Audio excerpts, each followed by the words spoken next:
Do you have a water leak and can't find where it's coming from? Are you dealing with water or mold damage in your home or business? Then call Water Cleanup of Florida at 954-579-0356 for immediate assistance. With over 60 years of combined experience, Michael, Robert, and their team is prepared to handle all types of leak detection issues, 24 hours a day, 365 days a year. After the leak has been located and repaired, Water Cleanup of Florida will then clean, dry, and fully restore the damaged areas. Water Cleanup of Florida is fully licensed, insured, and certified to provide the one-stop shopping that busy homeowners and business owners require. There is no need to bring in other contractors. They will handle the entire project from start to finish. Service areas include Miami, Broward, and Palm Beach counties. Call Michael anytime on his personal cell phone at 954-579-0356. That's 954-579-0356, or visit their website at wcufl.com.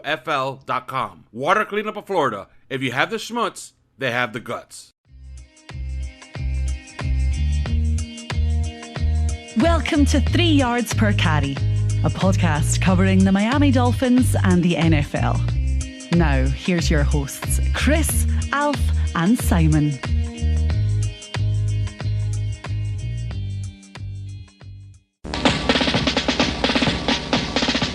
Miami has the Dolphins. And we're on, and welcome to a victorious edition of 3 Yards Per Carry. It's been a while. It's been exactly 3 weeks, but we're here again. Our fourth win on the season. I'm Alfredo Arteaga. Simon Clancy is here. As always, this show is brought to you by Manscaped. Use promo code 5RSN. You get 20% off your entire order and free shipping. And of course, this show is brought to you by Better Edge. Use betteredge.com/5reasons. You get a $25 sign-up bonus just for signing up. And of course, Prize Picks. Go to Prize Picks. Use promo code FIVE. You get a $100 rollover bonus, which means you deposit $100. They give you $100. You bet it through once, they give it to you. So in essence, they're giving you a free $100. Take it. That's promo code FIVE. All right, Simon.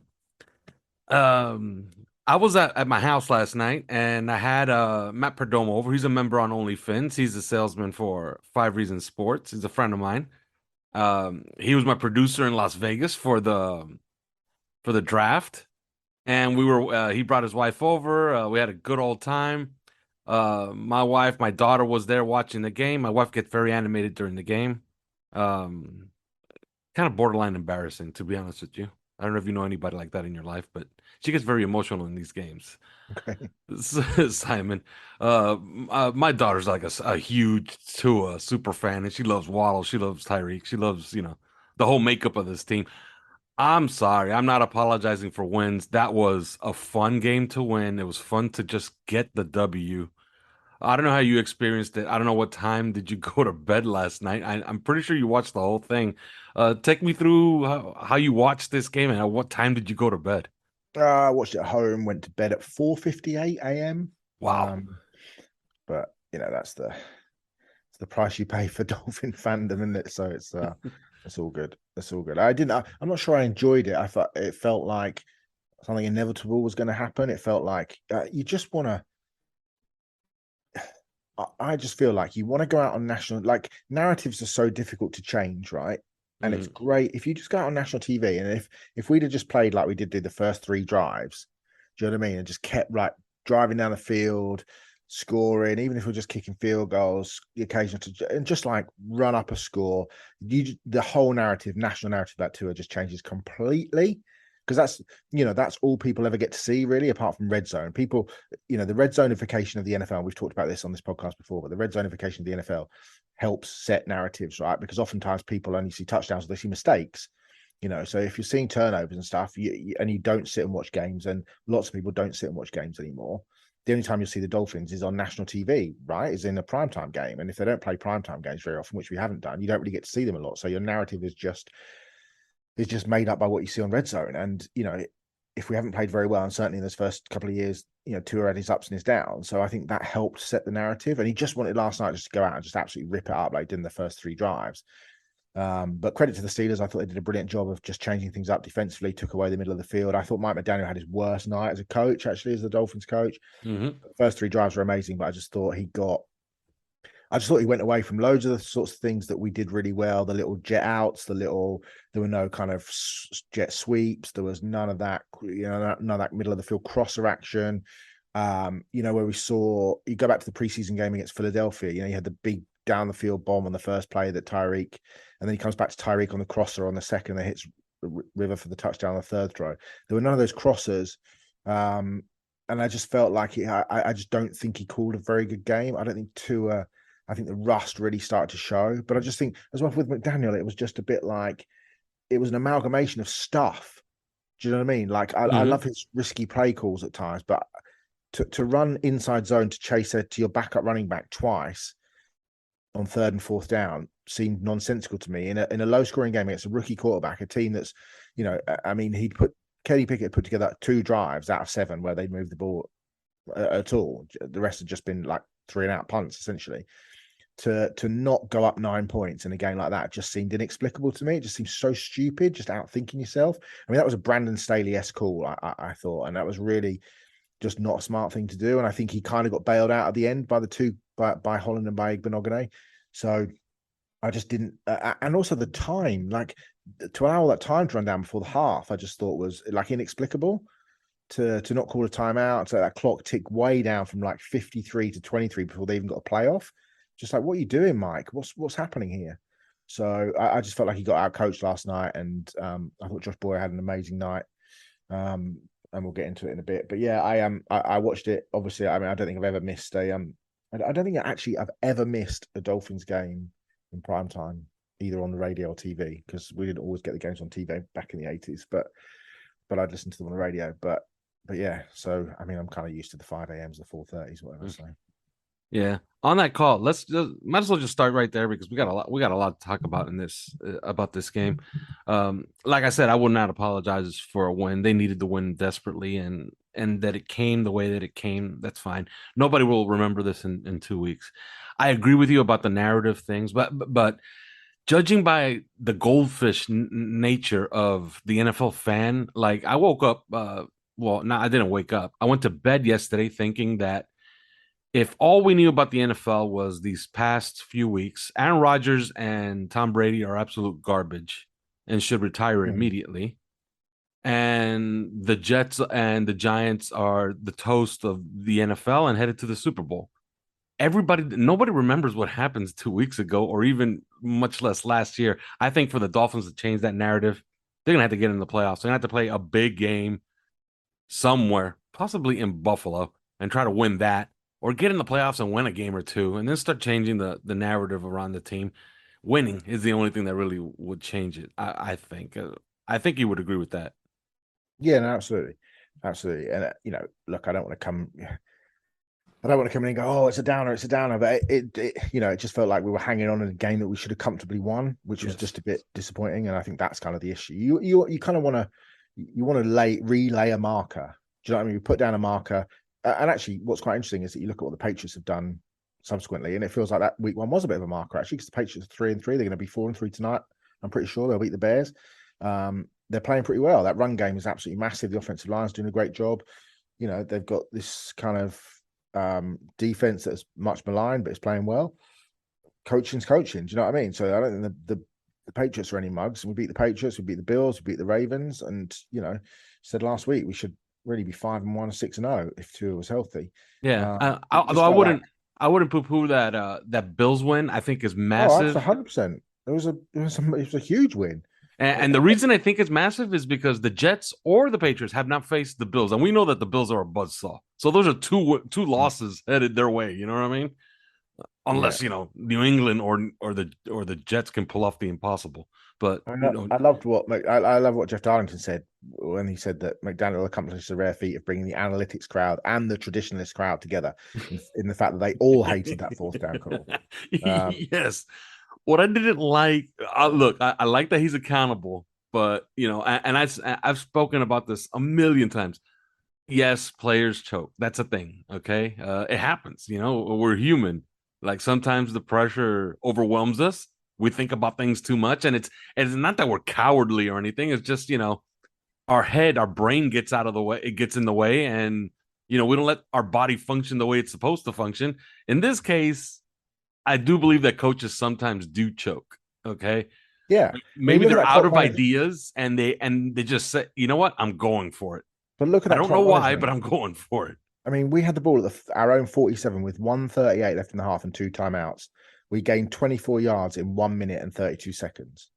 Do you know what I mean? And that's you can't do that. Do you know what I mean? That was just bad play calling from him. Yeah, he was trying to be way too cute. He's done this twice. One time it really worked out. I believe it was against the Bills, right? Where they didn't give the ball back because you were definitely afraid of giving Josh Allen a run at a field goal. They did that against the Bills, and they did that against I believe it was the Ravens, or no, against the Jets. They did it against the Jets, where they managed the clock perfectly to the point where they left themselves essentially almost no time on the clock after they scored. Now that's perfect. That's fine. They tried to do it again, and this time it was way too cute. Should I tell you what I didn't like about it either? Was just the play call. Do you know what I mean? I just didn't like. I mean, it was back-to-back inside zone runs to Chase Edmonds. I just didn't like it. Like, at least put the ball in your quarterback's hands, and you've got the 2 speed. Just hit a speed out, or do you know what I mean? I don't know. I just didn't understand the play call really, because it didn't work on 3rd down, and I kind of felt like it wasn't going to work on 4th down. And even if you're going to do that, just take a timeout and think about it. Do you know what I mean? I mean, like, I know you've been critical of Jason Sanders. I know he's missed it, but I thought he was outstanding last night. He was hitting him straight and strong all night last night. Yeah, I think it was great last night, and Morstead as well. Again, Morstead's been brilliant all season, but yeah, I just go up 2 scores. You're not going to lose a 2-score game. Yeah, like look, I completely understand. Like, look, my queasiness with Jason Sanders is not inside the 40, okay, and not inside 40-yard kicks, okay. Really, not inside the 50, actually. Yeah, pretty much. My queasiness is trying those 52, 53 yarders. Like, hey, let's pull off here a 53-yard field goal to go up 10. Like, I would be queasy with Jason Sanders because I'm afraid of giving up that field position because I just don't trust him past 50. But inside 50, yeah, why not? And that was a gimme, by the way. It was at the 14-yard line. Okay, that's an extra point. He said that he consulted his analytics people, and his analytics people were telling him, kick the field goal here, guy. And he just decided, you know what? I'm just going for it. I'm just going to do it because this is what I feel like doing. So he went with his gut. It was a mistake. Like, there's no way around it. On the play call, if you watch the play again, it looks like it's a crossbuck skinny, which I'll explain it for, and it's really hard to do over audio without a chalkboard. But Teron Armstead is going to kick his man up because he's gonna give like a pass block look. So he's just going to write his man out. So you're eliminating one guy out of the play. They got the front that they wanted. They got an over front. So meaning that the linebackers are behind the tackles. So it's harder for them to get outside. So you're going to release the guard that's playing right next to Teron Armstead, which is Liam Eichenberg. He has to seal the front side linebacker. He gets that block. If you watch the play, it's blocked perfectly on that side. But Edmonds, for whatever reasons, doesn't see it and doesn't go outside. If he goes outside, it's him and Minkah Fitzpatrick and the end zone. And that's it. And I don't know if Minkah Fitzpatrick stops him from getting those 3 yards because he's coming downhill from about 12 yards away. So it's essentially Edmonds and Minkah Fitzpatrick for a touchdown, but the first down is in the bag. Edmonds missed the hole. And, might as well start with all the negatives. Is it time for Gaskin to get a promotion over Chase Edmonds? Yeah, probably. I'd like to see Ahmed and Gaskin touch the ball a bit more. I just think Chase Edmonds, I called him Edmund Scissorhands last night on Twitter. And all right, very quick follow-up. If you're doing that, you're trading Edmonds this week, right? It's the deadline already. I mean, you could. I don't think they will, but because I don't think people will take on that contract. But you could. You absolutely could. I wouldn't be surprised if he got moved. But then you kind of feel like they don't have a puppy on the practice squad. I don't think, do they? I don't think there's a back on the practice squad at the moment. I'm just checking. Perrine. They got LaMichael Perrine. Oh, okay. LaMichael Perrine. Yeah. Okay. So, yeah, I mean, you could do. I certainly, I don't think you'd be getting any less from the other two. I just think he's been a real disappointment, unfortunately, because I do like him. I know he said he's found it hard adjusting to outside zone. But yeah, it's not really working for him at the moment. So yeah. Yeah, I reviewed the game this morning, and I'm watching the game again right now on NFL Network. It's maddening how many plays were just an inch, a Mm, millimeter away, a mistake away from popping the game wide open and making it a two-score game. Like at yeah. any moment from the second quarter down to the middle of the fourth quarter. Gesicki catch at the goal line that he sort of hit him in the face. I don't know if he's, you kind of feel like he's got to bring that in. Edmonds pulled his arm down on that one, by the way. Right. Okay. Okay. The most catch at the goal line, which obviously Minka played that brilliantly, but he kind of just, he hadn't even scored. It was a first down. Do you know what I mean? That you Yeah. just, that's That's great. enough. The one that really bothered me because I thought it was such an obvious call to make, and it's not on the DPI at the end of the game when he throws that go route to Tyreek Hill. Because I'll tell you that Minka had Tua completely spooked by the fourth quarter, but it was before that. What they kept talking about, the dropped interception by Terrell Edmonds on the seam route to Gesicki, that thing was going to be a completion and about a 40-yard gain. But whoever the guy was under him, which was number 35, completely interfered with Gesicki, pulled his arm down, and then basically started tackling him before the ball got there. That would have been a 40-yard penalty. If he doesn't do that, he catches it. It's like a 40-yard gain in the fourth quarter, and they're driving. But besides all those mistakes, man, those two drops by Edmonds were killers. Both of them would have been first downs inside the 40-yard line. You don't know what happens. Those are field goals or those are, and both, by the way, both drives ended up becoming punts. Those are either field goals or who knows, touchdown drives. So yeah, the thing that annoyed me most of all was the dropped touchdown by Tyreek on the crossing route where he inexplicably just pulls up and like stops and then carries on, and that was a touchdown all the way. I thought Tua missed some throws. Yeah, there's the in route to Tyreek towards the goal line. I think the worst one, I'm gonna have to see the all 22, but I think the worst one is he hits Waddle in the middle of the field and Jalen has to jump up and catch it. That is the worst one. You know why? He just walks in if he throws it in front of him. Yeah, easily. If I saw the all 22 view of that play, it was sent to me early this morning. Like, oh my god, you want to see good play design? And I said, yeah, I saw that play about 60 or 70 times in camp. Like they kept running it over and over again. And they would just take turns. Who's going to run the deep post and who's going to run the cross or who's going to run the deep dig? This time it ended up being Tyreek Hill ran the deep post and Minka Fitzpatrick could have not cared less that Waddle was running the dig. Minka Fitzpatrick was on a dead sprint to take away the deep post from Tyreek Hill. And they completely ignored Waddle. Like there was nobody there. If he puts that out, he could have punted it to him. And it's just Waddle sprinting to the goal line. And then Minka has to run from the 2-yard line on the other side of the field all the way over to try to catch him by the pylon. I don't know if he does or not. But just lay it out, just feather it out in front of him. Like, you look at that throw to Gesicki against the Bengals, where he sort of feathered it in amongst 4 defenders, like literally 2 plays before he gets picked off on the deep ball. You just think, just where's the touch? Just lead him. And he walks into the end zone. I mean, look, and again, we're not being critical. We're this is why it was a 16-10 game. Yeah, I thought he was rusty. I thought he was brilliant to start with, absolutely sensational to start with. But just a bit off, accuracy a bit off, timing a bit off, too many throws left, and that's the thing with me. I love it. I love the guy. I get so nervous when he drops back because I just want every pass to be complete. I'm so excited when it's complete. This is going to sound really terrible, but it means more to me when we win when he's been the architect of it. Do you know what I mean? Well, yeah, because it means more. I just love the guy. I love the guy. I love everything he stands for. I so desperately want to prove everybody wrong. And so if we win a game and he throws the game-winning touchdown, to me, that's 11 out of 10, where it might only be 10.5 out of 10 if it was one of the other quarterbacks. Like it's always going to be the name on the front rather than the name on the back for me. But the caveat to that is I just am so desperate for him to be successful because I think he's had a shitty time. He's been beaten about with a shitty stick on all sorts of things. And he's a really good player, but I just want to see a bit more consistency from him. And, we're trending in the right direction. Mm-hmm.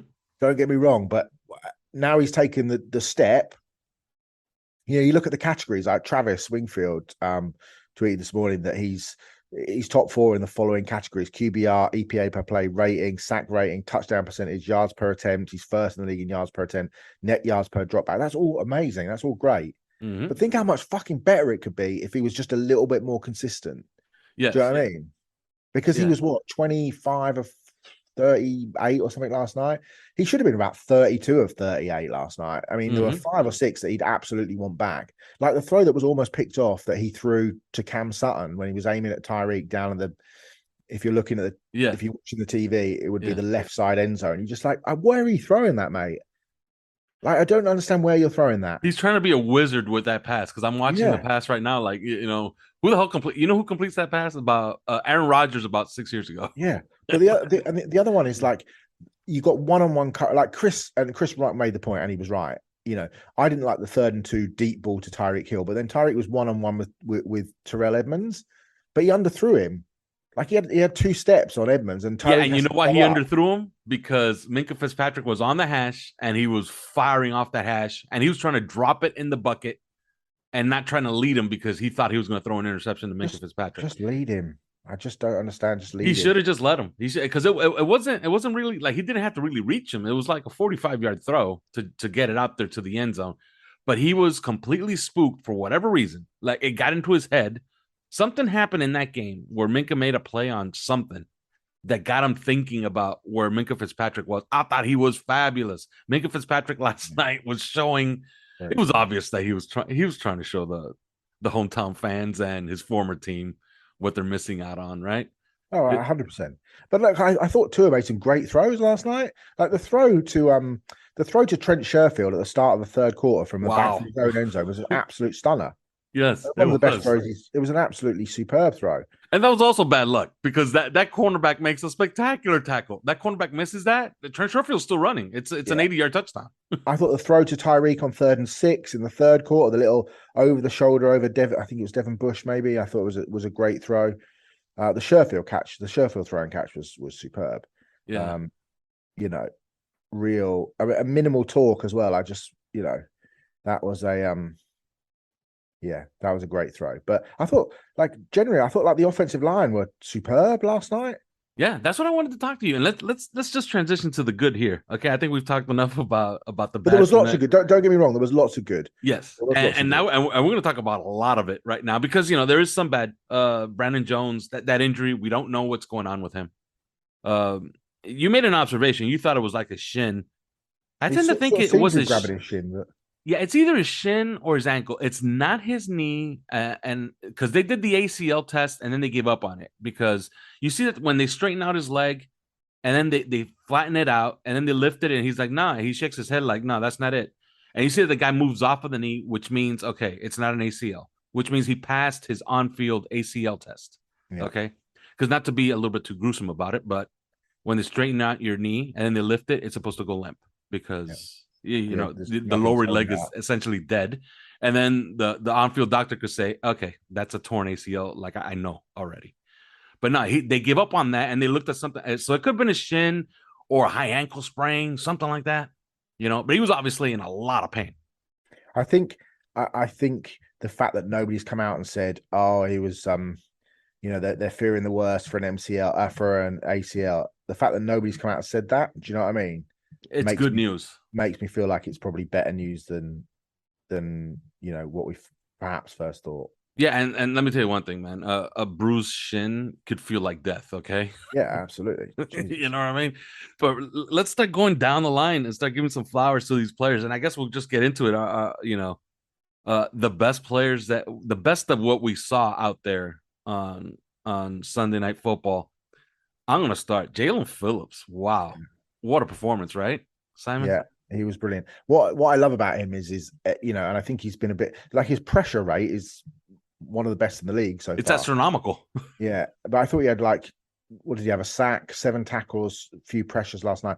The play I loved most of all was that it was I think it was in the 4th quarter, and it was the drive. I think it was the drive where Holland had the pick because I think there was a penalty on the play against the Steelers, but it was Pickett dropped back in the pocket and then scrambled out to his left and ran for a first down. And Phillips traced back from the from the boundary side of the field right across and tackled him.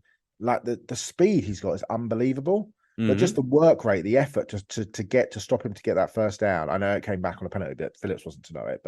And then they got another penalty, didn't they? And then Holland had the pick on 3rd and 16.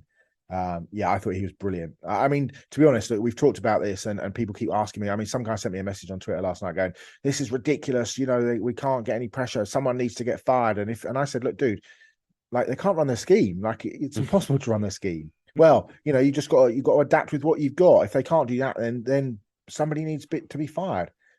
And I'm just like, I don't understand that concept. Like, for people that don't understand, right? Miami likes to play cover zero, Yes. which is literally no safeties, which is why they've got Xavier Howard and Byron Jones, 2 really good cover corners. And they like to line up their cover corners man to man on an island with no safety help and then blitz the fuck out of it or make it look like they're going to blitz and drop off or do late changes, whatever. Okay. And that creates huge pressure. And you saw that maximized last year at home against the Ravens, where they just blitzed the fuck out of Lamar Jackson. He couldn't get going. We won the game. But Xavier Howard is playing, but you cannot run cover zero when you've got 2 special teams defenders, which is what Igbenogany and Justin Bethel are. Justin Bethel, right? You want to hear his stat? When I was astonished to hear this because 61 snaps in 4 seasons on defense. Yes. He had 59 last night on defense. There it is. That's the stat. That's the stat, people. Unbelievable. If you did not hear that, that's 61 pass coverage snaps in 4 seasons. 59 last night. 59 on defense last night. And he was spectacular. Yes, he's very good. You cannot run the coverage and the scheme that you want to. So you have to try and get home with 4. And the NFL is very difficult to try and get it. Teams struggle to get home with 4, whether you're the Denver Broncos, the Seattle Seahawks, you know, whichever team, the San Francisco 49ers, whoever you are, even teams with elite pass rushers, it's not always easy to get home with 4. You manipulate pressure, you manipulate blitzes. That's the way the NFL works. And, you know, I thought guys up front played really well last night. I thought Ingram played well. I thought Christian Wilkins played well. I thought Sealer played well. I thought Andrew Van Ginkel had 19 snaps on defense. I thought he was an absolute weapon. He was a terror. He had 7 tackles within 2 yards of the line of scrimmage or beyond. Yeah, but I just thought Bethel was brilliant. I thought Noah had a couple of ups and downs, but was absolutely, you know, like people was talking about him when the Pickens touchdown. He's in perfect coverage on the George. He's in perfect coverage, and he is about an inch or 2 inches away from knocking the ball out of his hand. I mean, he can't play it much better than that. And people say, "No, he needs to look back for the ball." Dude, you run backwards playing a 6'4", 215-pound wide receiver in a really short area when you've probably got about 2.5 seconds, and you're maxed out against the side of the field. But also, you look back. Yeah, the problem is that people watch the TV and they know everything that's going on. When you're out there, you see your man. You don't know where the ball is. You don't know if it's coming to you. Jerry from Walmart, who's 26 stone, saying that you should be, you know, dude, look back for the ball. You're useless. I mean, come on. In what world? In what world are we living in? But no, I thought that. I mean, the much maligned Clayton Fedulum had a couple of monster plays. 2 great plays. It was heroic. A couple of monsters. It was heroic, and you know what? And I'm gonna give myself, you know, I'm gonna say that I was wrong about something. I didn't think that their secondary was that good, but I did think that they had a lot of talent, because we were talking about it on the preview podcast. Like, my God, look at the talent on defense, and look at the way they've played this year. Like, look, they destroyed Joe Burrow and they destroyed Tom Brady. Although that's not a great feat these days, because Tom Brady just got destroyed by whatever the Carolina Panthers have left. Okay, but that's a good defense. Okay. That's a really good defense. But on offense, man, they got a lot of players. Like, those are good. Chase Claypool is a hell of a player. George Pickens is a hell of a player. Deontay Johnson is a really good wide receiver. I always pronounce this guy's name wrong, but Freiermuth, that's right. Freiermuth is at least top 5-ish, top 6-ish tight end, maybe. Should I say something controversial? I think the Steelers might have won the game last night if Trubisky was playing. Possibly. Like, the defense held Miami to no second half points, 16 overall, no touchdowns in the final 3 quarters, 4 of 14 on third down. I mean, I thought their defense was spectacular. I thought, you know, they made the adjustments that they made on defense midway through the second quarter was pretty damn good. You know, good safeties. I just, you know, you can still get home, pressure. Cam Hayward's an absolute stallion, always will be. Linebackers are good. I thought the kid from Miles Jacks played really well. Devin Bush is playing well. So yeah, it's but just coaching, I just thought, like, we go back to what we said at the top. I just thought they outcoached the Dolphins. Miami needs a corner, by the way, in this draft coming up. Yeah, you know what?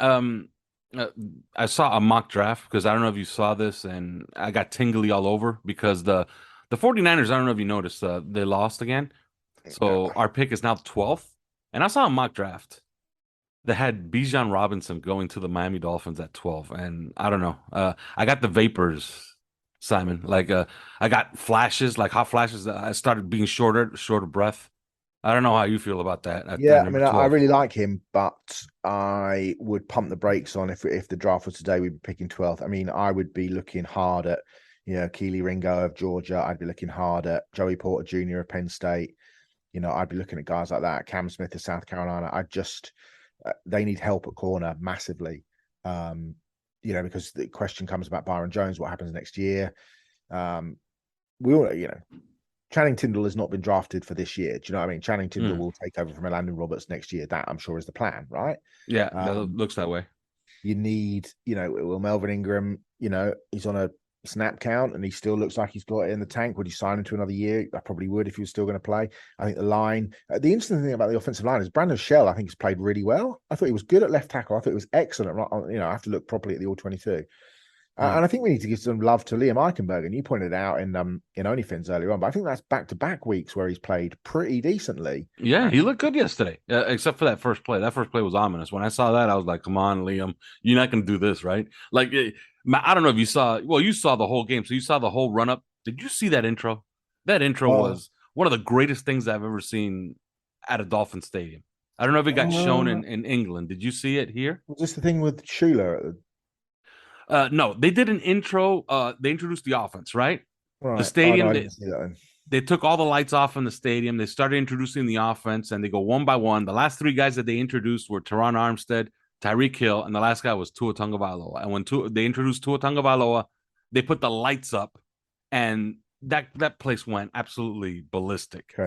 Okay. And then they had the promo, which had Mercury Morris talking about the 72 team, right? Yeah.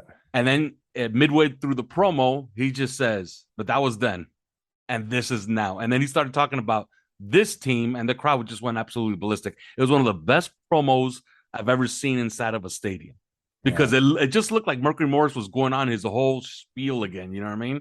How we were perfect and nobody can be perfect. But he immediately stopped, and he goes, let me tell you about Tyreek Hill. And how about this guy we drafted last year in Jalen Waddle? And how about our quarterback and our left tackle? So I thought it was a great promo. I guess we could end it here. Let's go with our 3 stars. And then when I bring on Chris Kaufman, I guess we'll get into the game a little bit more in depth. I'll go with my 3 stars. And my first star is going to be Teron Armstead. He might be the best player on the team. And I understand that Tyreek Hill is on his team and he's having a monster year. But Tyreek Hill hasn't been perfect. We talked about a couple of plays where if he just runs through that dig or that crosser, he might have scored. I think Teron Armstead has been pretty close to perfect. Yeah, he's been great. He's been absolutely great. So he's going to be my number 1. My number 2 is going to be, you know what?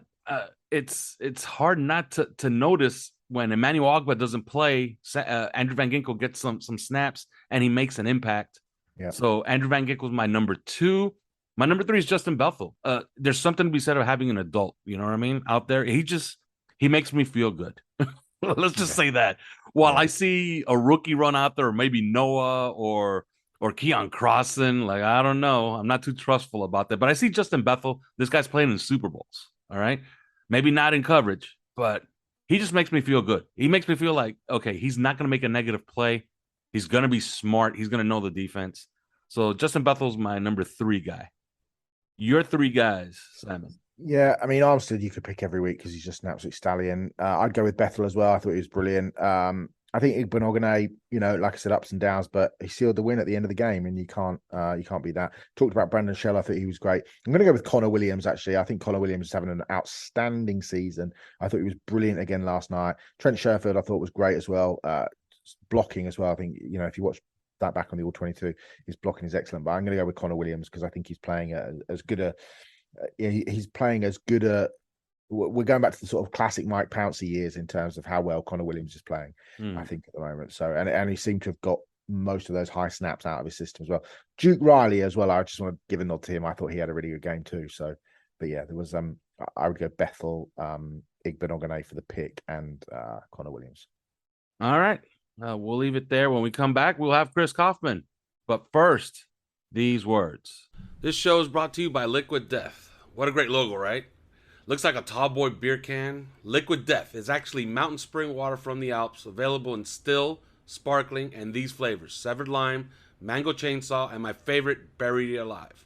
I actually bought another 12 yesterday. Buried Alive is my favorite and my new go-to day drink. It's no longer a secret. This is the most underrated thirst quencher in the market. Buy it today.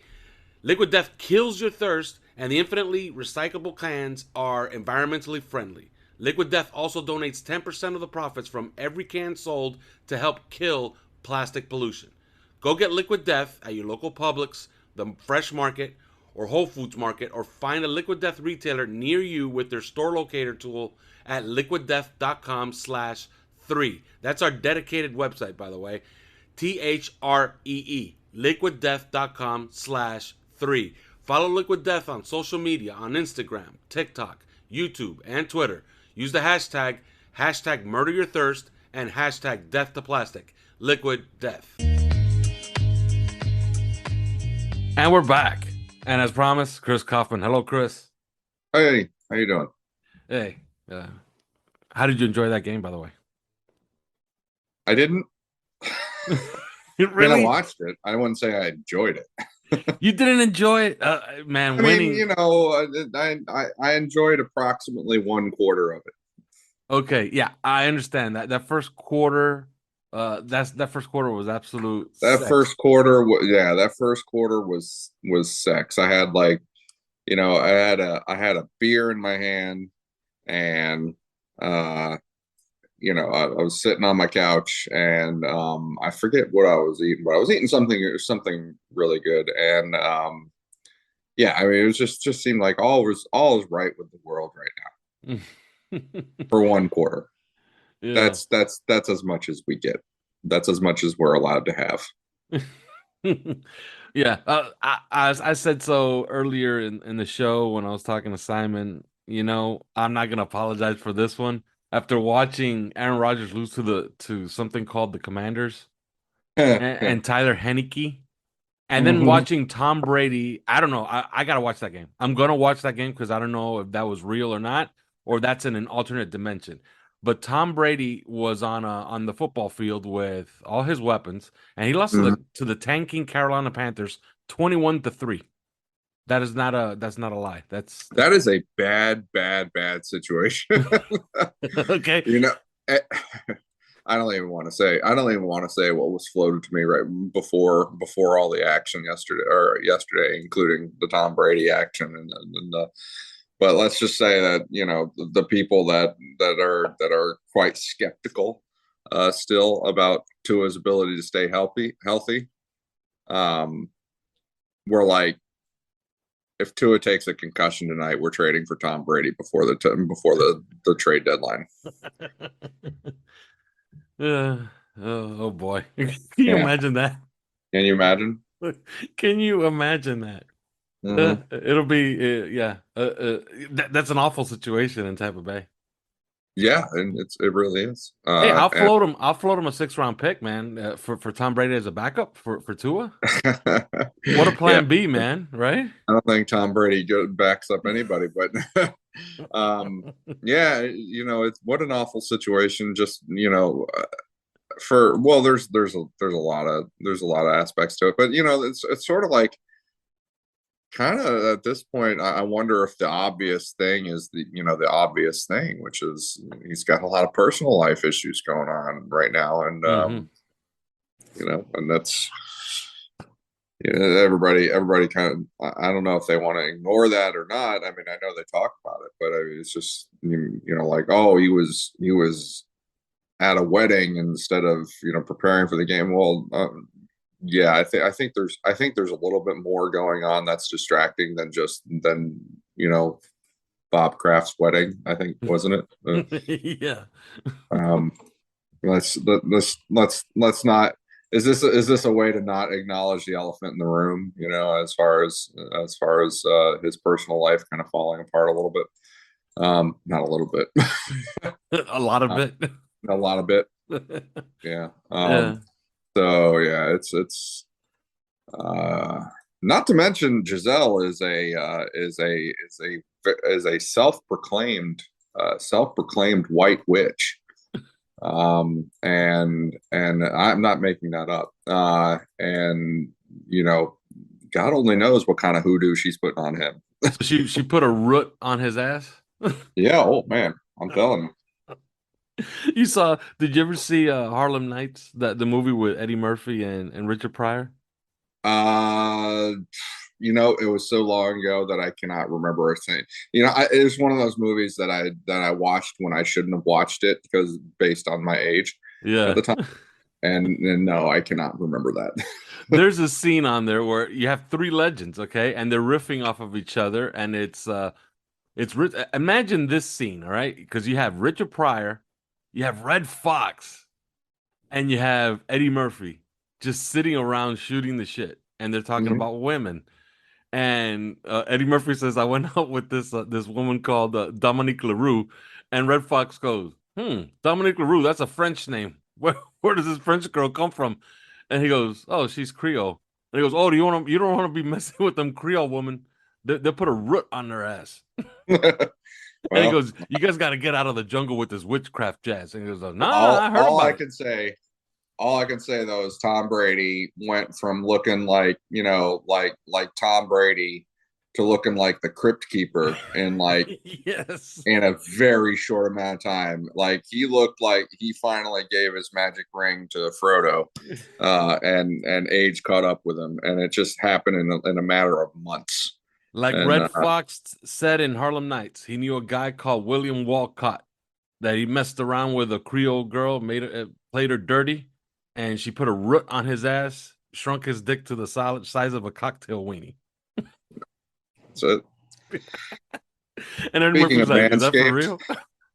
And Eddie Murphy said, "Is that for real?"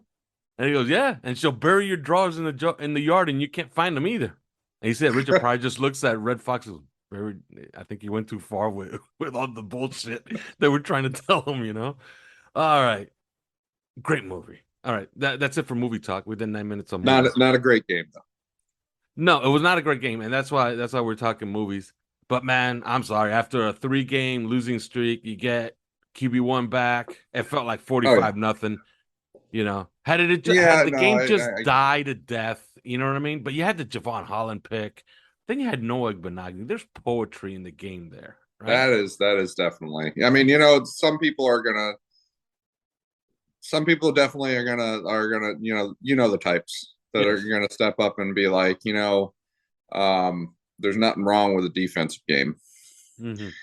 Like every game doesn't have to be an offensive, just shootout or something like that. Of course, we want it to be, but there's nothing wrong with a strong defensive performance and what you saw in terms of leadership and playmaking out of Javon Holland and then the poetic ending with Noah Igbenogany, which left me absolutely speechless. I couldn't even comprehend what just happened.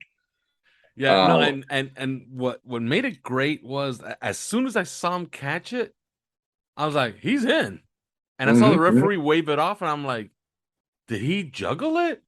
And then I came away thinking that referee was in on the Jets hoax with the spotter, because I was like, how the hell can you be standing right there, see that? And I'm usually skeptical anytime that a play goes down on the sideline, but as soon as I saw him, I'm like, he got it. I saw both feet hit in the end zone. So if he just caught it, he has it. How can the referee be just sitting there and wave it off so confidently? Like, no, hell no, he didn't catch this.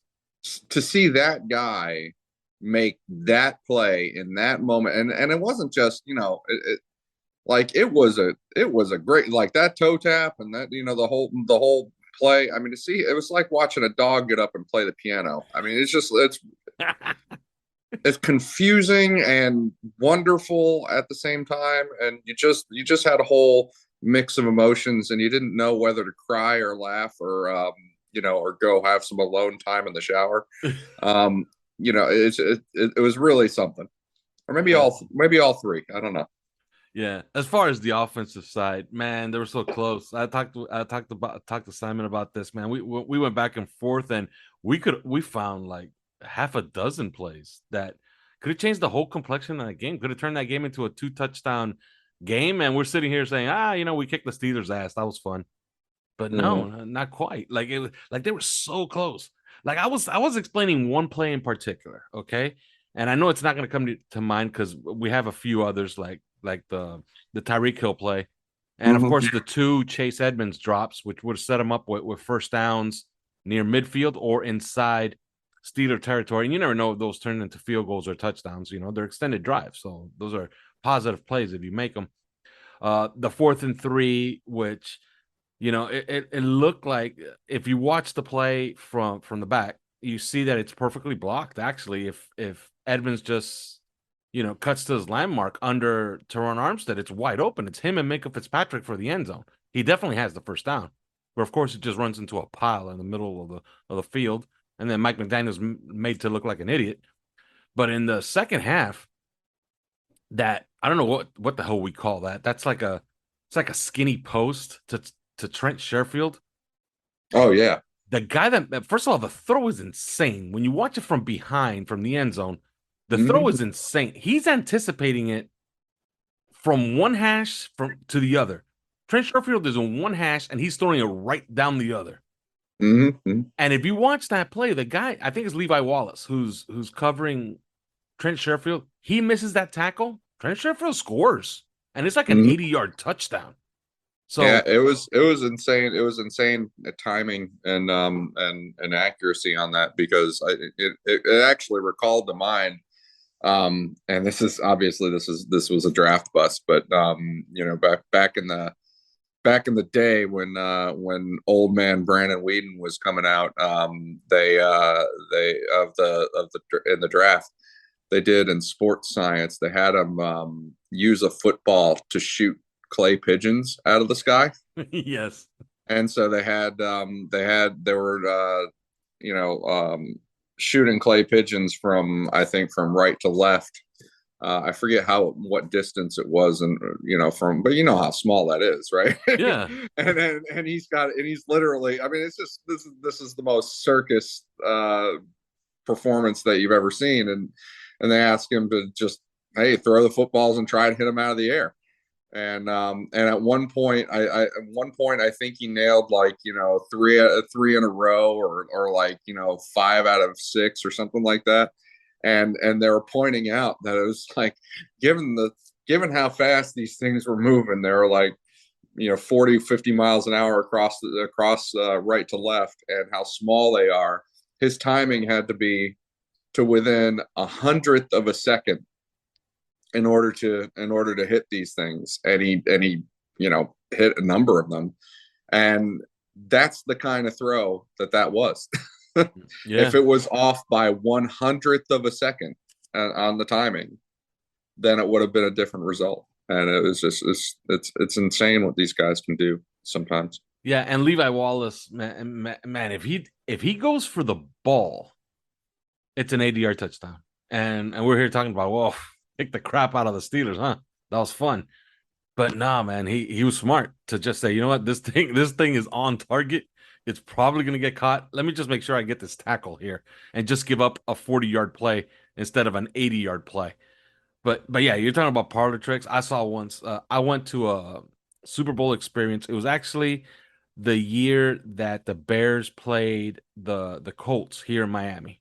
That was Mm-hmm. Peyton Manning's Super Bowl championship with the Colts, and Dante Culpepper, blast from the past, Oh yeah, there you go. with Tony Romo were doing like they were doing like like a little clinic with kids, and they were throwing the ball around, and then Tony Romo put on a display, and I was sitting there, right? And I remember I forgot why I was there, but I remember I was credentialed for some reason, for one reason or another, and I was standing about 10 yards away from Tony Romo, and Tony Romo was telling Dante Culpepper. And I kept hearing that they were having like a conversation, and Dante Culpepper was saying, "Nah, you can't do that." And Romo was like, I've done it and I can, I will. And Culpepper was saying, "All right, go ahead." And you see that Tony Romo gets they brought him some footballs. They set up a garbage can in the end zone, and he stood at the 40-yard line, right? And then you see they hand him a football, he launches it, and he hits the left upright. They give him another football, he hits the right upright. They give him another football, he hits the crossbar. And then they give him the fourth football, and he lobbed it into the end zone, right into the garbage can.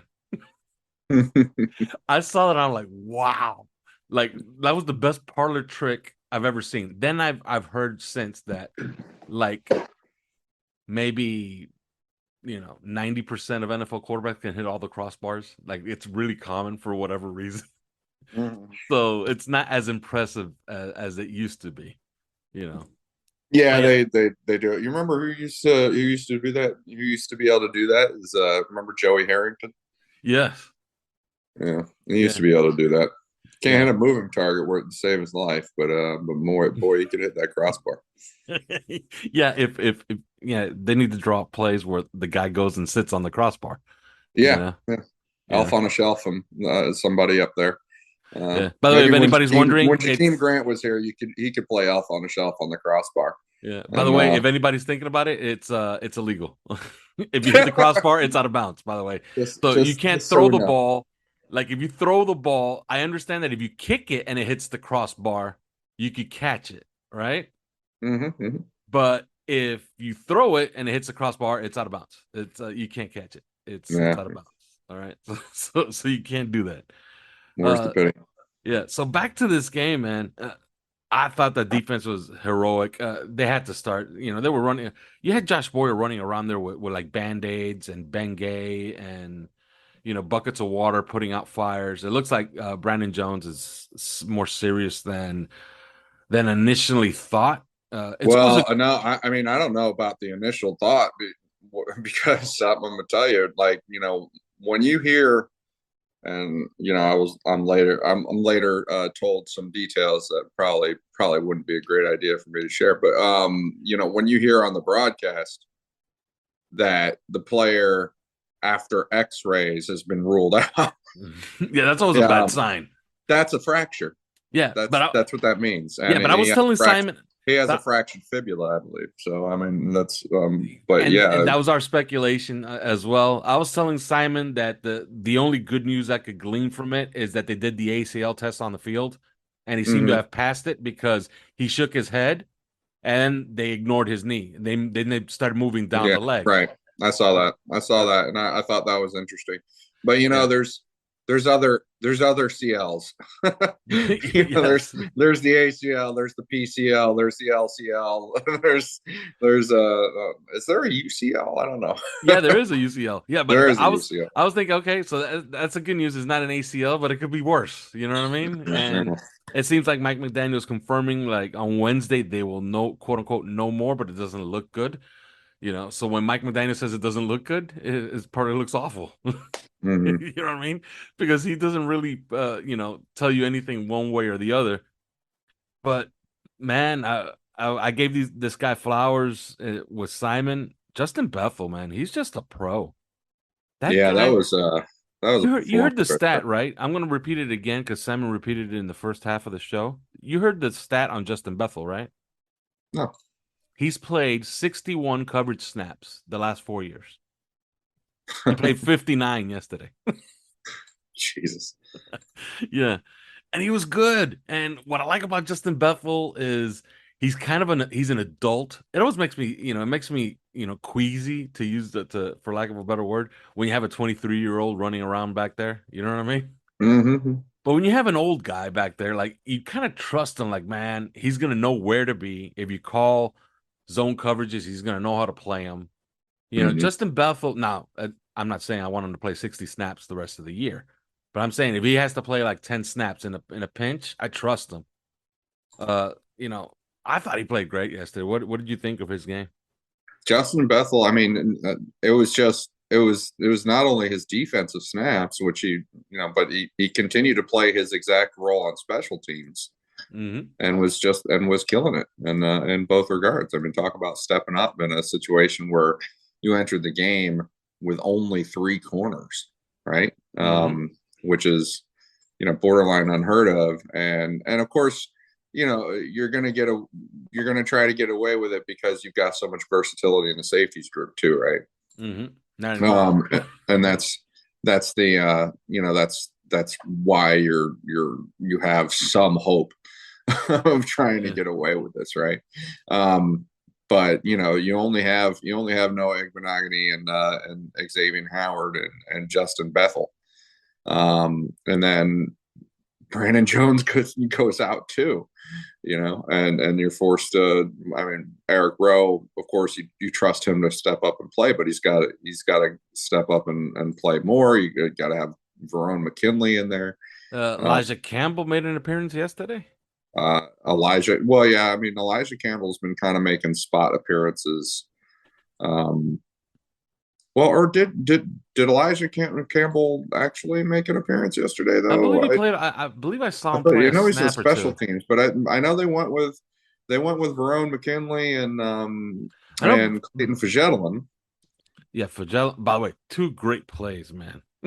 Yeah, where did that come from? Well, I mean, there was a bad, sandwiching a bad one, but I mean, still, I mean, that's don't think for a second. One time they flexed into single high with Clayton Fajetelin. Oh my God! Everybody held their breath. Yeah, when I saw that, I was like, "Whoa, I don't know about that." Yeah, everybody held their breath. All right, he played. Where the hell am I? Where's my little game? I don't see any snaps for number of snaps against the Steelers. Okay, he had a tackle, but that was obviously in special teams. The special teams. He played special teams. He played 19 special team snaps, 0 on defense. He's played 5 defensive snaps this season. He played 1 against Cincinnati. I don't remember it. He played 4 against New England. When the hell was that? Yeah, he had a great preseason, but I remember when he played. I do remember when he played against New England, and he had bad snaps. He had bad snaps against New England. Really? What the hell? It's catchy. Kind of enjoying this right now. I think I have to cut that out, or we're gonna get sued because is that proprietary music or what? Yeah, this is just some computer music just popped up all of a sudden.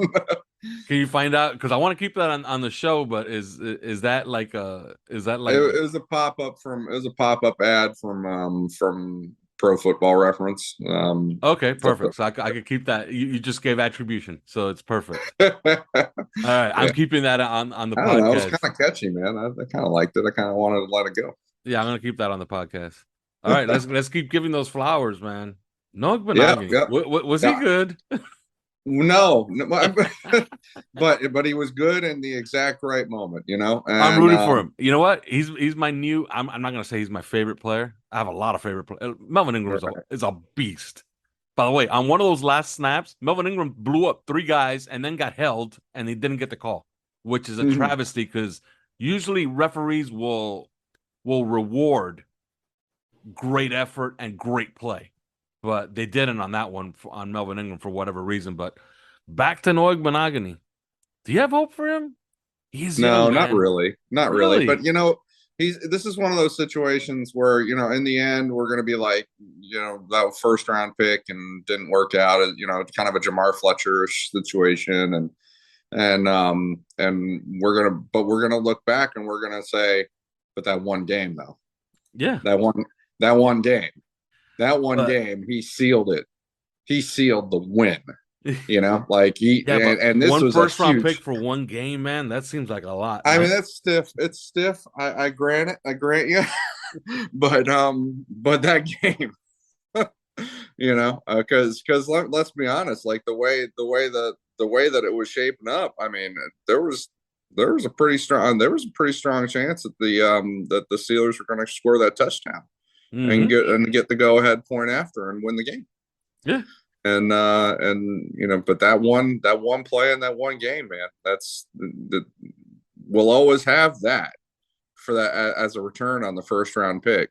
And you'll say, you know, it's not enough. And I grant you that. But how many first round busts would never have contributed and act like a victory like that? You know what I mean? Yeah. So kudos to him. Now, and I say that, and we know that he's very athletic. You know, that he's speedy, and that he is a good athlete. We know that he's also kind of new to defense and to you know, he was raw coming out, and because he was a convert and, you know, new to the game, new to defense. You knew it was going to take some time, and it has taken some time, and there've been a lot of frustrations and everything, and confidence is extremely important for a corner. So, you know, we never really know, right? Mm-hmm. But hell, Justin Bethel played how many snaps until and all the years that he's been in the league? 61 in the last 4 years. Yeah. And Justin, well, how old is Justin Bethel? Because he's not young. He's 32 years old, my friend. Yes. So until yesterday, he played 62 snaps on defense, and he was 32 years old. So and then he gets his chance to play an entire game yesterday, and did pretty well with it. You know, so you never really want to say never, right? But yeah. Odds aren't good.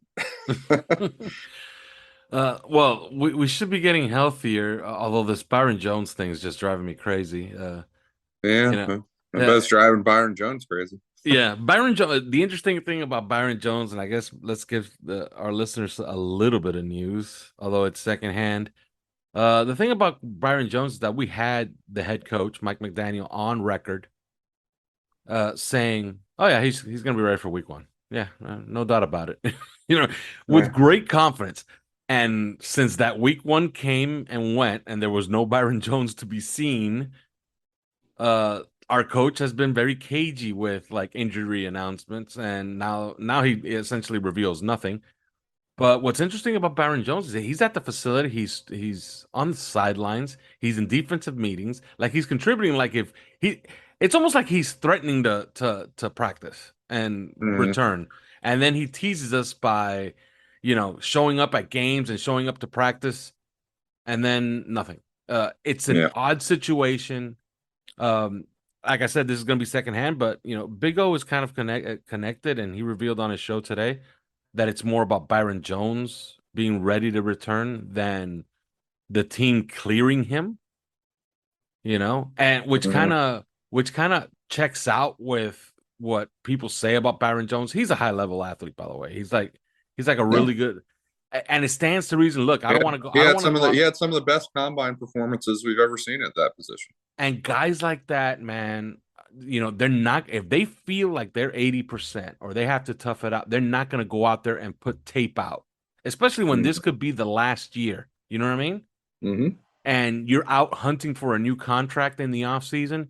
You're not going to go out there if you think that you're not going to be at your best, you know? So maybe that's what's going on. Maybe he needs as much time as possible so he could get ready to play, you know? Or maybe it's a Will Fuller situation. You know, we had the same frustration with Will Fuller all year, and then he he retires and decides that he's going to be a video game programmer. I mean, yeah. Well, Will Fuller almost lost a finger due to Jacoby Brissett. Finger's doing all right now because he's playing video games with it. Yeah.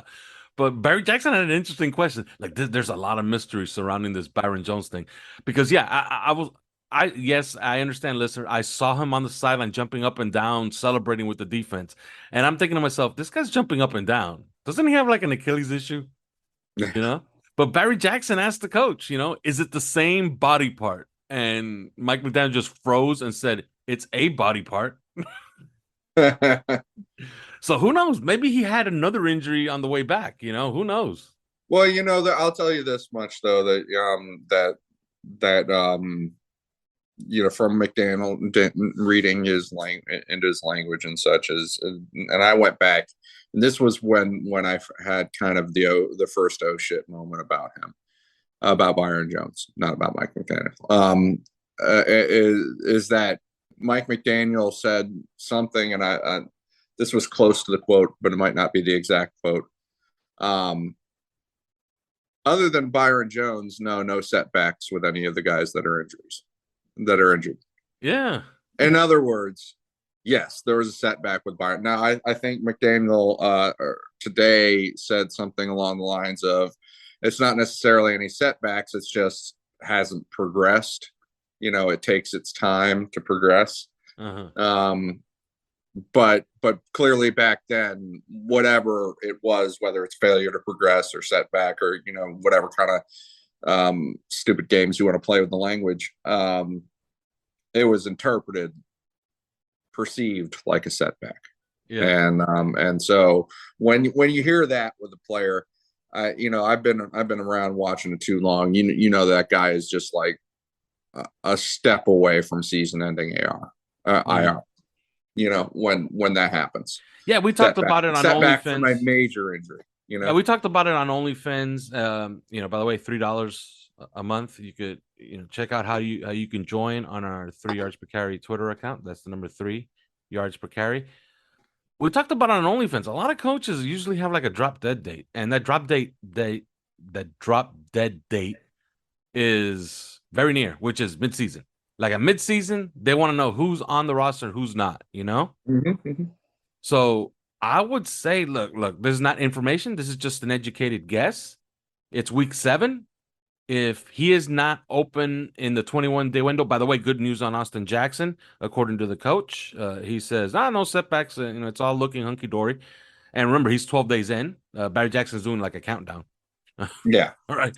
Which means that, Austin Jackson, this is not news. This is just, 2 + 2 = 4. Austin Jackson's going to be active either this week or next week. Okay. Mm-hmm. That's a definite. All right. He's going to be on the 53. So they're going to have a decision to make then. I don't know what Austin Jackson's going to do and that's going to be my final question when I ask you right now. But yeah, we talked about it. Drop dead date, midseason.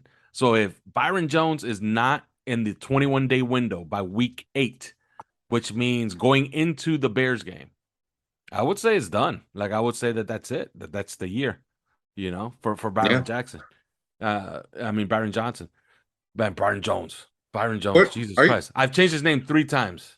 I have lost track of who we're talking about at this point. Are we talking about the lead singer of AC/DC? No, the problem was I was talking about Austin Jackson, and then the good news on Austin Jackson and the bad news on Byron Jones. I think Barry Jackson might have made an appearance in this conversation just now. Wow, we're all over the place. All right, last question before you give me your 3 stars. By the way, my 3 stars, so I did it on with Simon. I had Andrew Van Ginkel, Jalen Phillips, Justin Buffalo. Those are my 3 stars. Mm-hmm. Okay. Last question. Brandon Snell, the coach. If you notice, Mike McDaniel will talk, with flowery language about certain guys on the team. The obvious guys: Xavier Howard, Tyreek Hill. Mm-hmm. You know who they are: Waddle, Tua, Armstead. By the way, what a fucking stud Teron Armstead is, man. Yeah, he is. What a player! Wow. He may not play much, but when he plays. Yeah, man. No, he's good. Worth every penny. All right. Remember, we're getting him on a dime. Look at his salary and look at Trent Williams' salary, and then look at the 6 games that Trent Williams already missed this year. Okay, so it's there. It's right there. Brandon Snell got some flowers from the head coach today in his availability. Austin Jackson. Are you talking about Brandon Shell? Brandon Shell or Brandon Snell? Brandon Shell. It's Shell. Get some glasses before you try to read that H on the page. Brandon Shell. Brandon Shell. Where the hell did I get? I got Snell. Your eyesight is a shell of its former self. Yeah, I got Snell because of Benny Snell, who plays for the Steelers, and I was rewatching the game. That's why. I recall Benny Snell. Yeah, Benny Snell. I think he played 3 snaps last night because I just saw him play 1 snap where he caught a pass and got tackled. Yeah, Snell. He caught a kick. He caught a kick return, didn't he? I believe so as well. Yeah. But yeah, Brandon Shell played well, got flowers from the head coach, played at right tackle. Offense looked a little different, meaning, I don't know, better than what Greg Little was putting on tape the last couple of weeks. That puts Greg Little back into his better role, which is healing. So he could play left tackle or right tackle in a pinch, which seems to be what he's really good at. Starting long term is probably not his thing. If you need him for one game, he could be fine. But Austin Jackson's coming back. But Liam Eichenberger's had 2 good games. Like, what's happening with Austin Jackson when he comes back? Is this Brandon Shell thing, like, a longer term thing, you think? Or Austin Jackson's just going to reclaim the spot? No, I think Austin Jackson is going to take that spot back. Keep in mind, it's easy to forget because he's been out of sight, out of mind for a little bit. But they had quite a bit invested in this idea of him moving over right tackle and taking the starting spot and using that athleticism, in this offense. And to give him some credit, it didn't always look great in the preseason, but week after week in the preseason game, it was basically like a 4 games taken in succession. It was like he was like, okay, well, it wasn't really that good this week, and okay, it was a little bit better this week. Okay, it was a little bit even better this week, and then we get to the regular season. That was the best I've ever seen him, probably. So there was a nice progression from week to week. He was looking good. The one thing that I'll say is that Greg Little came in for him in that game, and until he himself took an injury, took a hurt and played through it, he was looking somewhat even better, I thought, than Austin Jackson. But Greg Little, that's his problem. He can't stay healthy, and when he's trying to play, banged up a little bit, hurt, then it gets real bad, and I think that's it throws him off, and he might be just that kind of player. He just doesn't. He's not. Whereas Teron Armstead, he digs in and finds a way, right? That just might not be Greg Little's game. But you mentioned it. I think it's worth noting. Liam Eichenberg. I'm not gonna sing his praises like he was a star of the game or anything like that. I think he had an all right game. I think that it is interesting to me in the way that he is trending, because clearly there was a lot of struggling in those first 3 games, and then it started to kind of even out a little bit. I thought, aside from a penalty, which we all killed him for, including we killed him on the show for it. But he was all right last week, and he's kind of all right this week. I mean, when he looks all right, it's actually because he looks like he gets it in the zone scheme, and that's kind of his background too. It's easy to forget sometimes. He's playing a completely new position. Like, he's moved inside. Last year, he didn't do that. He was supposed to, or like when he came out of college, everybody was like, yeah, we don't think this guy can necessarily play tackle, but he might be a pretty good guard. We're saying that, but he hadn't really played that. And then he wasn't given the opportunity to do it as a rookie. And now he's doing it this year.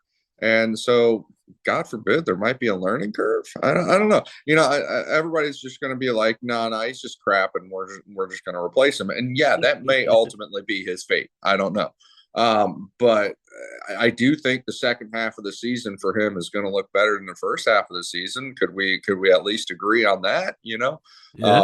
For a 24-year-old guy who's playing the position for the first time.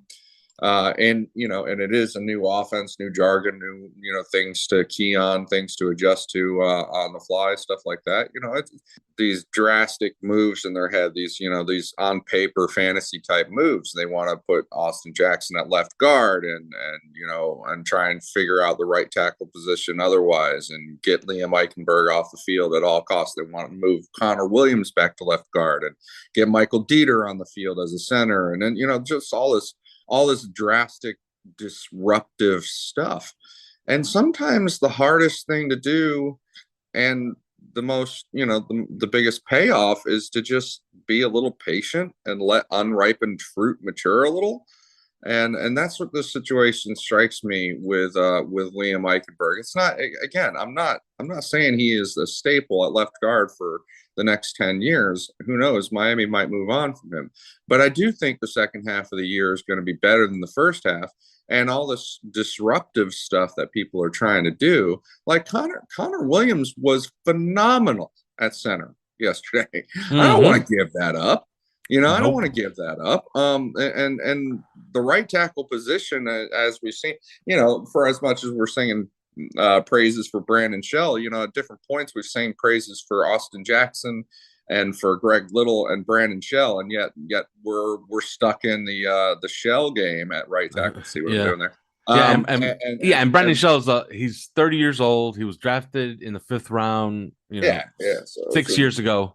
He's a good pro. He's not the future. Let's not act like that's been a position of strength for this team either. So I'm not into the disruptions. I want to let things mature, because sometimes that's the harder thing to do. And for those of us that don't have patience, we're just going to get whipsawed by all these moves that we keep trying to make sometimes. But yeah, I think that it's going to be interesting going forward to see if he kind of levels out.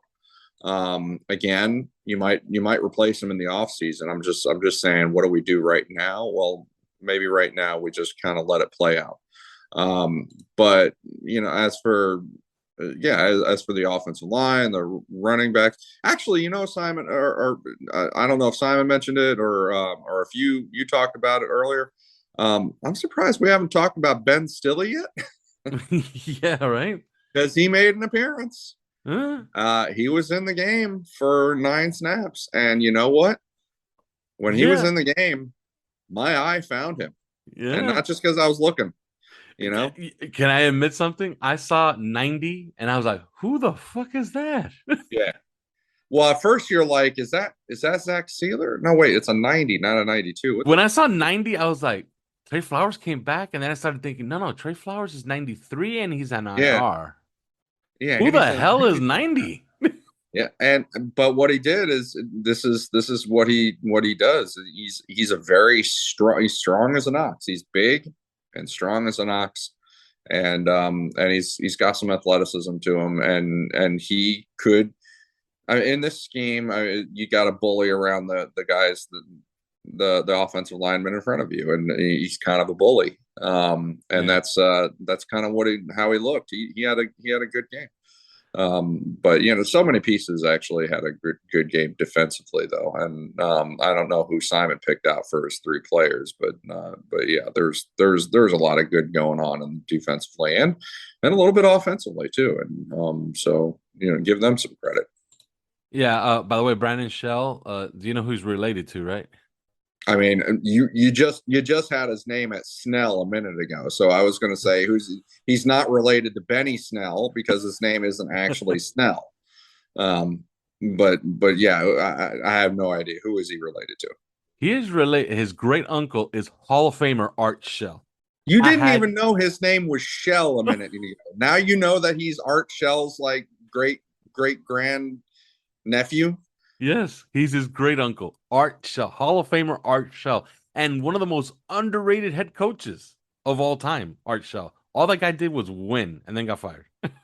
Because Al Davis is going to Al Davis. You know what I mean? I am stunned by this turnaround.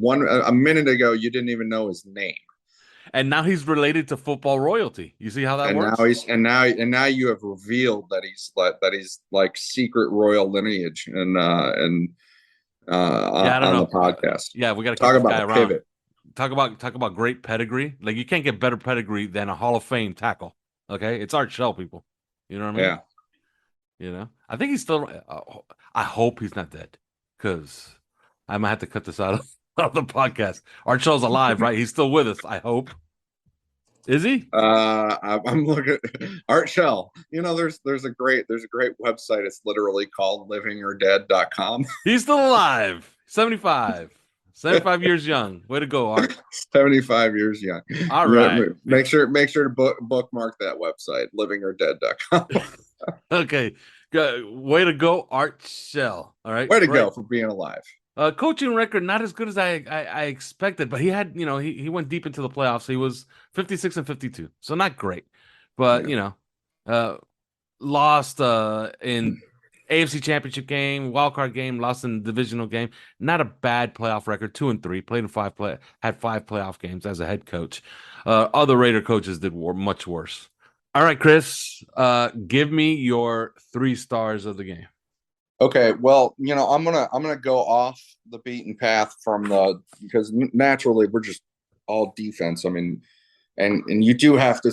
First Well, off, I don't know if you saw Mike McDaniel's post game speech to the team, but they showed him giving out the game balls. Mike McDaniel is as transparent as cellophane. Okay, because he gave out 4 game balls. You saw who he gave his game balls to?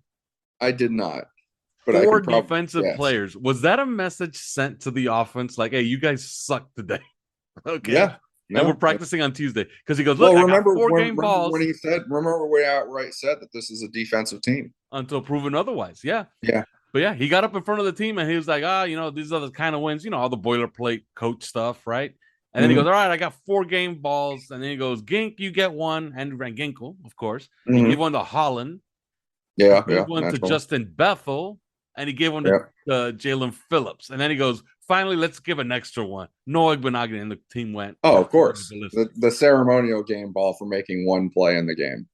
Yes. in the most important moment. But yeah, so I do, first off, yeah, Javon Holland was an elite game. We've been waiting for elite games, right? Like we know that he can be an elite player. But this was the leadership he showed at the right moment, with that.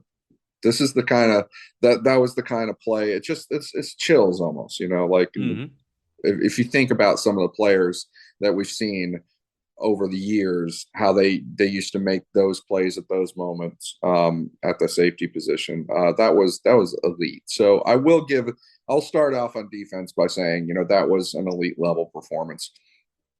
I'm not going to give it to Jalen Phillips necessarily, though he had a good game. I mean, a lot of players had a good game. Van Ginkel, as you said, had a good game. Ingram had a good game. Baker had a good game. There's a lot of good games there. But how about Duke Riley, man? Yeah. This is a backup linebacker for us, and the guy is all over the place. He's been a hell of a signing. Mm-hmm. That's the kind of signing that really makes a difference for your team. If we do make a run, he's going to be an integral part of it going forward. I think those are the 2 guys that I would give on defense. On offense, though, I am going to give it to somebody on offense, even though we were mostly frustrated, and that's going to be Raheem Mostert because. Low key, secretly, he has come back to be the player that he was. Yes, and he has been a really good. We know that the blocking is not there for this team yet, right? The run blocking is not that. The system hasn't taken the all things that you can say, and yet the dude is averaging 4.5 yards a carry. He does things, by catching the ball and making plays. We saw with the touchdown, as the outlet player for Tua.